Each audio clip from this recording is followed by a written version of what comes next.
लोकांकडून जमीन खरेदी करता फॉरेन फंडिंग झाल्याचाही अनुप अग्रवाल यांचा आरोप आहे। धुळ्यातील पोलीस अधीक्षकांकडून या प्रकरणाचा तपास केला जाणार आहे। शेतकरी असल्याशिवाय जमीन घेता येणार नाही। राज्यातील सर्व जमिनीची मालकी आता तपासली जाईल असं बावनकुळे म्हणतात।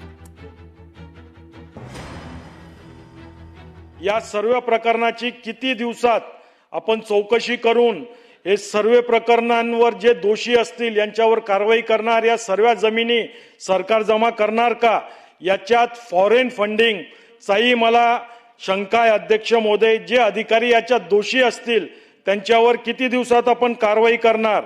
या सर्व जमिनींचे प्लॉट पाडून त्या ठिकाणी विशिष्ट समाजाला त्या ठिकाणी जागा देऊन एक विशिष्ट समाजाचा रहवास वाढवणे हे प्रयोजन याच्यात आहे। सर्व विषय लँड याचे आहे। अध्यक्ष महोदय, तरी माझी आपल्या माध्यमातून मंत्री महोदयांना विनंती आहे का या सर्व गोष्टींवर तातडीने योग्य ती कारवाई करावी। आपला जो हेतू आहे की 44 तिथे जे प्लॉट धारक आहेत त्यांना ती मालकी मिळावी, नंतर झालेले सर्व व्यवहार रद्द करावे आणि त्या ठिकाणी मूळ जे झाला आहे तेव्हा त्यांची नोंद कायम ठेवावी। ते आता कॉशी ज्युडिशियल घेऊन करता येईल। एक गुन्हा दाखल करण्याचा तुमचा मुद्दा आहे, त्याचा गुन्हा दाखल करण्यासाठी जे आहे वारसदाराची नोंद चढवणे, त्यांनी विकणे हे मोठी कडी आहे। पण तरी आपण एक या ठिकाणी असं चुकीचं केलं म्हणून तिथल्या एसपीला सांगून याची तपासणी करून मग याच्यावर किती गुन्हा बसतोय बघावं लागेल। कारण आमच्या सिटीएसची चूक आहे, काही आमच्या लोकांच्या चुका आहेत, काही त्यांच्या चुका आहेत।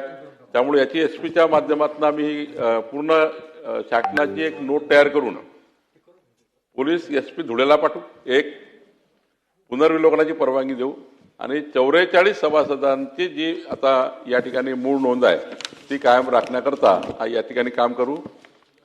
बाहेर राज्यातले लोक ज्या राज्यात जमिनी घेत आहेत त्यांना प्रतिबंध घालण्याकरता आणि आतापर्यंत जे काही झालं आहे त्याचं एकदा पूर्ण राज्याचं आम्ही चेक करतोय, त्याची एक मेकॅनिझम आम्ही तयार करतोय आणि पुन्हा या राज्यामध्ये कोणी परप्रांतीय किंवा बाहेरच्या राज्याचा व्यक्ती शेतकरी पुरावा दिल्याशिवाय जमीन घेता येणार नाही अशी काळजी राज्य सरकार घेईल। लोकशाही मराठी ऐका, पहा, जागरूक रहा।